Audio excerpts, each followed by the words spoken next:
Hello everybody, my name is Mark van Straden and welcome to my channel, Mark Being Human.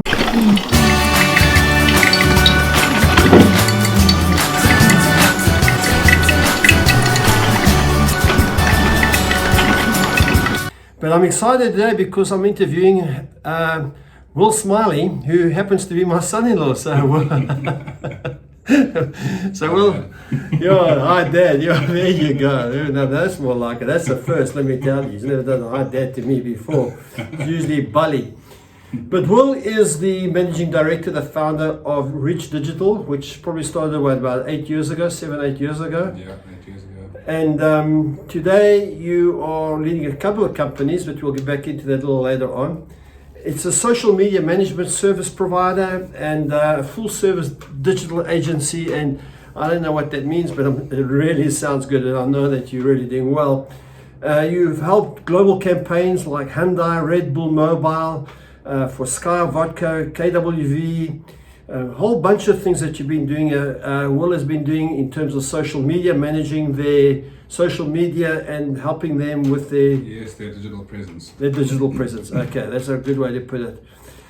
So, Will, thanks for your time. And we're sitting here in your home, and we've silenced my daughter, your wife, which hasn't been easy. And the surf is pumping out just behind us over here. We should be surfing.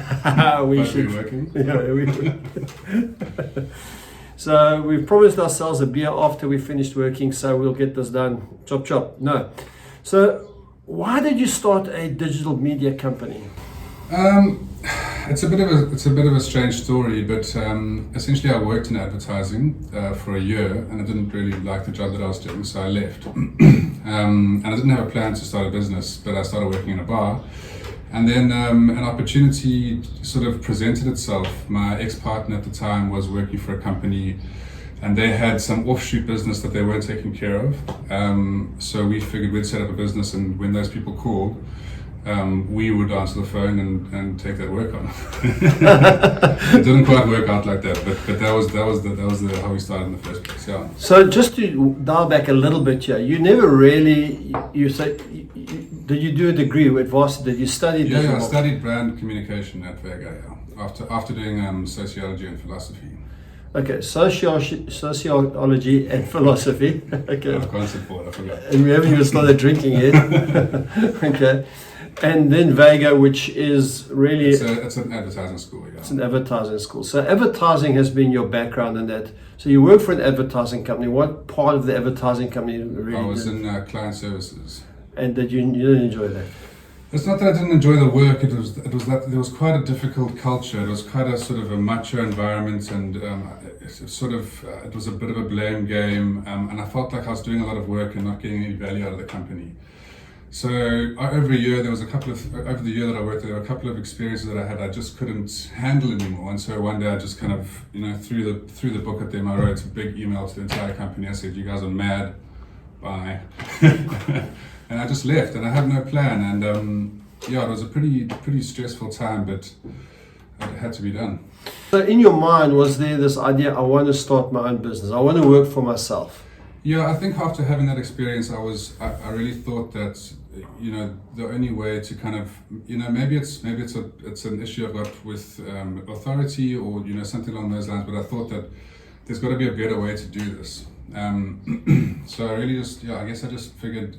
I kind of looked at other jobs and I was like, I'm not sure I want to go back into advertising. I'm not really qualified to do anything else. The job market is a weird place. Everyone wants experience. You got to do internships, free internships, work your way up. And I was looking at these companies and I was like, I don't actually want to work for you. So that was just sort of the headspace, and I didn't, and so then I suppose I started speaking to friends and family and sort of formulating ideas on what potentially to do. But at the time, I think I was 24 and I was just like, having fun. I'd moved to Cape Town. I was making 3 times as much money as a bartender 3 days a week than I was working at the advertising agency. So I had, I was working 3 days a week. I was having a job, and that was fun. And this kind of happened organically. That sort of the idea fell in our plates, and then actually what happened that kind of eventually ended up getting the business going was that we had our friend group worked with Red Bull quite a lot growing up. And our our neighbor had moved down from PE to head up the brand comms team at Red Bull, and so we pitched an idea to her, or we formulated an idea with her, and we pitched it to Red Bull, and they bought it. And so once we had this job with Red Bull, we kind of suddenly we could go around to companies and say, hey, we work for Red Bull, we must know what we're doing. And people were obviously like, Red Bull's an amazing brand. They clearly know what they're doing, so they've employed you, maybe we should employ you as well. And the first few jobs were, it was very network based. It was like, through a friend here and a friend there. I actually worked for Shani, me and Lauren, who were working at the time on that project. We worked for a couple of hotels. It started really small, we started at this desk that we're sitting at now. Wow. And then from there it built, and I really attribute a lot of it to luck, but also a lot of it to that first connection with Red Bull. Yeah. It's just such a big win, we kind of established us from the get-go. We're like, okay, cool, we can do this. We can go and sit in these boardrooms with these, we can walk into these massive offices and we can have the conversations, and they're happy with the work that we're doing. Yeah. So that was a massive launch pad, and it's not that it launched us stratospherically. It took us a while to sort of build momentum and build clients and whatever. But that was just a great starting point. But just to go back a little bit there, since I've known you, you always are thinking of other ideas. So there's something intrinsic in you that instinctively there's something inside of you that says, I've got ideas. I know that you invest in property. I know that you're doing this dining out app thing that you're working on. Then there's this other thing about Bring Me Biz, which is a specialist in lead generation agencies. Yeah. So you're not just doing one business. No. ReachDigital has been the bread and butter, but do you see yourself as a creative person? It's always a tough question, People look at when you start thinking about a creative person. There's always there's music and there's art and there's those sorts of things, but there's the idea of sort of generating movement and impetus. And I always actually considered myself quite lazy, to be honest. I wasn't an impetus driven, like I'm not a driven person, like wake up, this is my routine, 8 a.m. I do this, have my smoothie, exercise, phone 12 people to make sure that the lead funnel's full, get the reports out on day one, make sure, I'm not that person. I'm actually not that structured. I'm not that driven in terms of wealth, I suppose, which is what the goal of the business is. But in terms of the work and working with people and talking about ideas, and I suppose advertising is always about ideas. You're trying to conceptualize and speak to what the product and the brand is. So in terms of that, and in terms of looking at gaps in markets, like it turns out, funnily enough, that it actually interests me. So I'm interested in what makes, I think firstly, what makes people work, because that's kind of being the sort of building a culture. And I guess I've only learned these words as I've gone through the process, trying to understand. It started out as, this is what I don't want to do. And then now it's turned into, this is what I actually want to build. And I guess that's a creative process, over time, you develop skills and you read stuff and you assimilate knowledge, and I think this is fair enough. Well, that's the point I think I'm also just kind of make, is this idea that, just as we've got to know each other, I know that you are certainly want to have a kind of lifestyle. In other words, you don't want to necessarily build a big corporation where you eat and drinks, work all day life. You want to be able to have leisure and surf and travel, that kind of stuff. Yeah.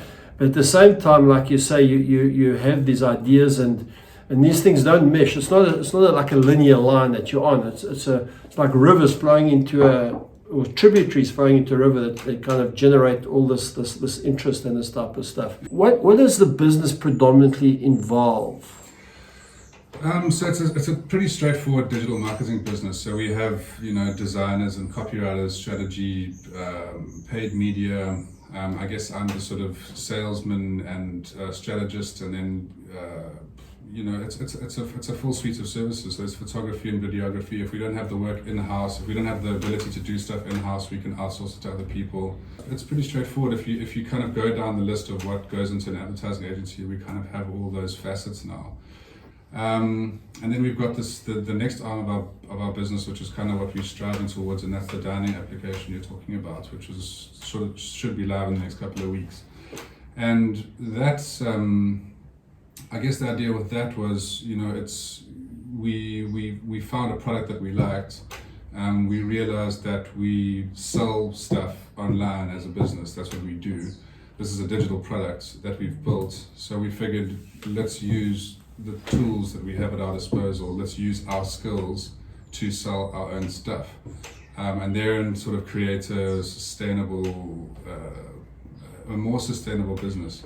And the reason I say that is that the typical way an advertising agency works is that you get a big account, you hire a bunch of people to service that account, and then the contract expires, or they fire you, or whatever happens, and then suddenly you've got to retrench, all the people that you employed to service that account. And that was the culture, well, that is the culture of advertising. Actually, you're really lucky if you're able to work in an advertising agency that doesn't have super high staff turnover.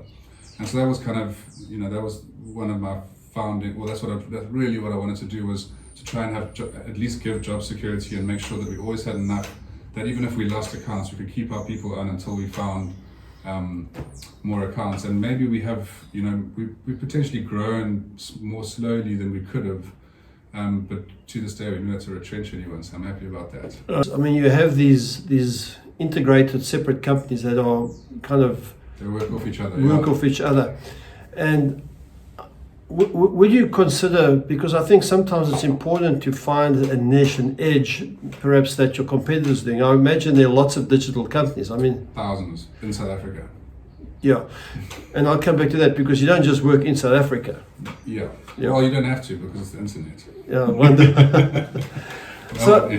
So the idea, because you mentioned to me this the other day, the idea of working with people. A business normally exists to make profit, so we obviously have to, and it's not that we've always made profits. In fact, we generally haven't. We've kind of, as a result of this, maybe it's my own dumb ideas, but I've actually run up debts in order to give staff bonuses.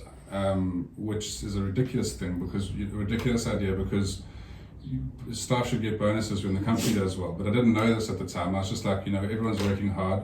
It's not our fault or their fault that we lost accounts, or that there wasn't enough cash flow. And there will be more money, we'll get more money. So come December, pay the staff. That turned out to be a pretty bad decision, because it took me like, I don't know, it took me a whole year to recover from that credit card bill, which, but yeah, it's I guess it's, the people are important, and maybe it's, again, how I would like to be managed. I mean, I think if people had managed me this way, I probably wouldn't have left my job, and that's just, I think, good people don't actually need that much management. They kind of they know. You give them a guideline. This is what we've got to do. This is what we've done before. This is what we've got to do now. Here, your job. Go do it. We would figure it out if we were doing a bad job, and the business would do badly as a result. So, management style has been like, let's create and I've essentially created what I thought would be a nice work environment, which is, work your own times. Essentially, there's no clocking in or clocking out. There's no There's nothing. There's no time management. There's, here's your computer. You're welcome. Like, come to the office. If you want to work from home, work from home. And this is before COVID as well. If you don't, just whatever. I actually don't have any parameters for this stuff. So you put quite a lot of trust into your employees. It's 100% trust based. And this whole time, there's really only been maybe once or twice where people have made glaring errors, and occasionally where people have slacked off. In fact, only like maybe twice as well, where people have slacked off because they were like, Will's not checking. But the reality is that the system eventually, it's self-fulfilling, right? It came back to bite them, because the client was like, well, I haven't received a report in 6 weeks or whatever. Yeah. Okay, well, whoever's job that was didn't do their job, you're bad, kind of thing. So when you're building this business, obviously you got momentum, like you said, a little bit of luck, a little bit of your network of friends and influencers. Was there somewhere along the journey where you have this kind of aha moment where you think to yourself, okay, this is where we need to put energy or effort or something in that kind of thing? I'm not sure. I don't think so, actually. I think it's kind of, if I can say anything, it's that the wheels have turned slowly and they've built momentum. Right. And so, as there's more, as there's more momentum, like momentum gets momentum. Yeah. So there wasn't an aha moment of this is working now, but in fact, I was speaking to Shani about it the other day. We recently, or we had to. One of our clients is moving to a new agency, one of our big clients, or at least half the business or whatever. And I was like, this is terrible. We're going to lose a big chunk of retainer. And I need to go on a business drive. So quite often I'm not on a business drive. I'm more focused on our other projects. Whereas a lot of agency heads or agency salespeople are constantly on sales drives, trying to put trying to find more leads and whatever, trying to find more businesses to help, trying to find more people to work with. And Shani was like, don't worry, like that whenever this happens, especially after this time, what do we know? Like at some point when clients leave, new ones appear. And she was Bob the next day. I mean, this week I've got like 5 people that I'm trying to onboard or trying to make sense of their business enough so that we can onboard them. So again, sheer luck, but also just continually doing the work. The work comes, you do the work. You sort of spot things that need to get done. You improve your credentials, presentations, or you improve the documentation that you deliver to people. You phone some old contacts because we've been in business for a while now. Hey, what's happening? I haven't spoken to you in a while, and it just rolls. But I don't know. I don't think so. Well, I think it's interesting. I mean, because I think in a way that I always say the most successful way to create momentum is by sustained small steps. Yeah. And then every now and again you get some exponential shift. One of the standout memories of a client that was selling 12 widgets. They came to you and now they're selling 1,200 widgets. I mean, is there any... One of the jobs I enjoyed doing the most was writing the strategy for Red Bull Mobile for global. So myself and Lauren, who was working with me at the time, had to basically compile this document of tone and language and the way that people would engage for this massive brand globally. And again, we were sitting at this table, like, how did we get this job scenario? And that was a really fun one. And then we had one, that Hyundai job also stands out. We were selling the Hyundai Sonata to Black Americans on the East Coast of the States. And our job was to manage this team of influencers, and the idea was to get 1 million minutes of YouTube viewed a month. We had to do that for 3 months. And so we achieved that every month, which was, it was a huge amount of work, and also it was back and forth, so it was a time zone scenario. And these were sort of powerful people in their spaces. They had millions of followers, and they were like intense to meet face to face with, and we were sort of directing them, and we were quite clearly kids, and they were quite clearly pros. And we were sort of just making it up as we went along, and it worked out well. I remember, I think Nikki worked on that project with you. Nikki worked on that project as well, and then she worked. Nikki's my daughter. Yeah. It's a family business. It's a family business, yeah. It was. I remember you telling me a story as well. I think you can correct me if I'm wrong, and I'll edit it out if I'm not right here.